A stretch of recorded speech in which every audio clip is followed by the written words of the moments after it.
रुक कर रहे हैं बड़ी खबर का, जहां पर आईएसआईएस आतंकी मॉड्यूल केस से जुड़ी हुई बड़ी खबर। 10 आरोपियों को पुलिस रिमांड पर भेजा गया है। कोर्ट ने 10 दिन की पुलिस रिमांड पर भेजा। 10 आरोपियों को पुलिस रिमांड पर भेजा गया। कोर्ट ने 10 दिन की पुलिस रिमांड पर भेजा।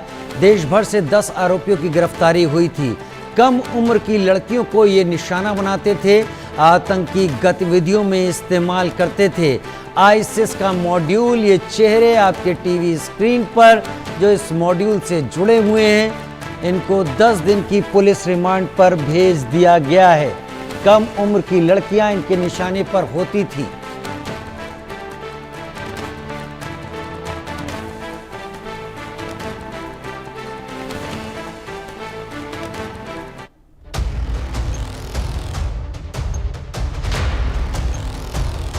आगरा में आतंकी संगठन आईएसआईएस के आतंकी मॉड्यूल का बड़ा खुलासा हुआ है।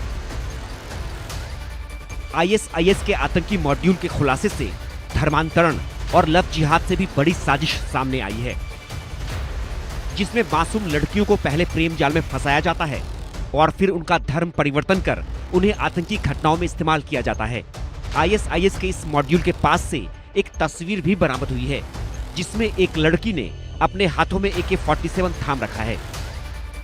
द केरल स्टोरी मूवी की तरह ही ताज नगरी आगरा के सदर के रहने वाली 2 सगी बहनों का धर्मांतरण करा दी गया। पहले बड़ी बहन गायब होती है, वो लड़की के संपर्क में थी, उसके बाद उसका धर्मांतरण कराया जाता है और उसका ब्रेन वॉश कर उसे अपने गैंग का सदस्य भी बना लिया जाता है। जो घर लौटती है तभी छोटी बहन का भी ब्रेन वॉश करती है और उसको लेकर यहाँ से चली जाती है। परिजनों ने अपहरण का मुकदमा दर्ज कराया तो पुलिस ने दोनों बहनों को बरामद किया तो पता लगा कि धर्मांतरण का बड़ा गैंग काम कर रहा है। तो पुलिस ने 6 टीमें बनाकर अलग अलग जो राज्य हैं वहां दबिशें दी और 10 लोगों को गिरफ्तार किया है। उनसे पूछताछ में पता लगा कि ये लगातार जो लोग हैं वो छोटी बच्चियां और जो पढ़ी लिखी लड़कियां, उनको कहीं ना कहीं ब्रेन वॉश करते थे लव जिहाद के तरीके से या और भी किसी तरीके से उनका धर्मांतरण कराते थे। इसको विदेश से भी फंडिंग हो रही थी। अब पुलिस आगे की जांच पड़ताल में जुटी हुई है। कहीं ना कहीं इस गैंग के तार पाकिस्तान के जो आतंकी संगठन है उसके जुड़े होने की भी आशंका जताई जा रही है। जांच एजेंसियों ने आईएसआईएस के इस मॉड्यूल से जुड़े 10 लोगों को देश के अलग अलग राज्यों से गिरफ्तार किया है।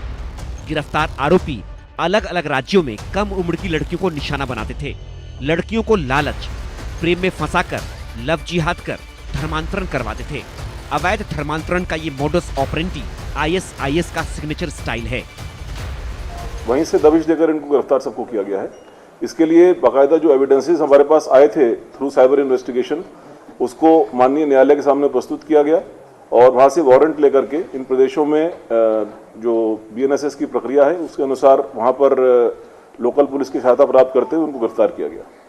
अगेन जैसा कि मैंने आपको बताया कि इसमें अलग अलग मॉड्यूल्स कह लीजिए कि हैं और इन मॉड्यूल्स में अलग अलग लोगों का अलग अलग रोल है और उसी रोल के तहत फंडिंग प्राप्त करना, उसको चैनलाइज करना, सेफ हाउसेस को एंगेज करना, ट्रांसपोर्टेशन के लिए अलग यूनिट रहती है और जो फ्रंट एंड पर है उसमें रेडिकलाइज करने के लिए अलग लोग हैं।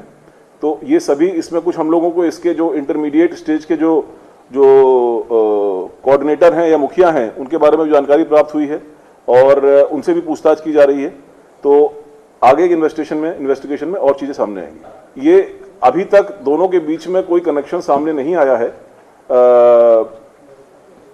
अभी तक ये ग्रुप सेपरेटली ऑपरेट कर रहा था, लेकिन इसका जो फुटप्रिंट है वो कम से कम इन 6 स्टेट्स में तो था ही और बाकी भी आगे इन्वेस्टिगेशन सामने आएंगी चीजें। जिन लोगों की गिरफ्तारी हुई है उनमें आयशा उर्फ AB कृष्णा गोवा से है, अली हसन उर्फ शेखर रॉय कोलकाता से है, उसामा कोलकाता से गिरफ्तारी हुई है, रहमान कुरैशी आगरा, अबू तालिब खालापार मुजफ्फरनगर से गिरफ्तारी हुई है, अबुर रहमान देहरादून, मोहम्मद अली जयपुर राजस्थान, जुनैद कुरैशी जयपुर, मुस्तफ़ा उर्फ मनोज दिल्ली से गिरफ्तारी हुई है और जयपुर से गिरफ्तार मोहम्मद अली शामिल हैं। इस वर्ष में मार्च माह में आगरा के सदर बाजार थाने में 2 सगी बहनें जिनकी उम्र 33 वर्ष वो 18 वर्ष थी, जिनका नाम अमीना और जोया था, उस संबंध में सदर बाजार थाने में गुमशुदगी दर्ज कराई गई। इस प्रकरण की गंभीरता को देखते हुए उसको जो एनबीएस की धारा है 87, 111, 3, 111, 4 जो बीएनएस हमारी है भारतीय न्याय संहिता, उसकी इन 3 धाराओं में, और 3/5 उत्तर प्रदेश विधि विरुद्ध धर्म संपरिवर्तन प्रतिषेध अधिनियम 2021 जो बनाया गया धर्म परिवर्तन के लिए, इसके अंतर्गत मुकदमा रजिस्टर्ड किया गया सदर बाजार थाने में। तत्पश्चात जो हमारा साइबर थाना है, साइबर थाने में इसको ट्रांसफ़र किया गया और इसके बारे में पूरी जानकारी डीजीपी सर को और एडीजी सर को दी गई। इसके बारे में घटना के जब हम लोग तह में गए, जब इसको दिया गया, इसीलिए साइबर जो हमारी साइबर थाना है उसको, तो घटना के तह में जाने पर पता चला कि कई प्रदेश में कम से कम 6 प्रदेश ऐसे थे जहाँ पर जो लोग बैठे हुए थे वहाँ पर ये लोग रेडिकलाइजेशन को बढ़ावा दे रहे थे, लव जिहाद में संलिप्त थे, और इसकी फंडिंग विदेशों से होती है, जैसा सर ने बताया कनाडा से, यूएस से इनकी फंडिंग हो रही थी। घटना की इसको गंभीरता को देखते हुए डीजीपी महोदय के निर्देश पर मेरे द्वारा स्वयं इसका पर्यवेक्षण किया गया और एडिशनल डीसीपी हमारे एक आईपीएस ऑफिसर्स थे, वो इसको डायरेक्ट उन्होंने देखना शुरू किया और प्रतिदिन इस पर हम लोगों ने काम करना शुरू किया। घटना के संबंध में साक्ष्य जुटाने के बाद जो प्रकाश में 7 अभियुक्त आए थे उनके खिलाफ हमारे जो न्यायालय है आगरा की न्यायालय से उनके खिलाफ एनबीडब्ल्यू वारंट लिया गया, तथा बंगाल, गोवा, उत्तरांचल, उत्तराखंड, दिल्ली, राजस्थान और वह उत्तर प्रदेश में 11 जगह पर हमने अपनी टीम को भेजा, जिसमें 45 से 50 लोग हमारे थे जो कि इस रेड की टीम में गए थे। इस मॉड्यूल का खुलासा आगरा की 2 गुमशुदा बहनों की तलाश के दौरान हुआ। 33 साल और 18 साल की 2 बहनों की खोजबीन शुरू हुई तो पता चला कि कई राज्यों में लव जिहाद और धर्मांतरण का नेटवर्क चल रहा है। लव जिहाद में शामिल आरोपियों को कनाडा और अमेरिका से फंडिंग हो रही थी। शुरुआती जांच में सामने आया कि इस ग्रुप का संबंध पीएफआई, एसडीपीआई और पाकिस्तान के आतंकी संगठनों से भी हो सकता है। फिलहाल जांच एजेंसियां छानबीन में लगी हैं। Bureau report, India news.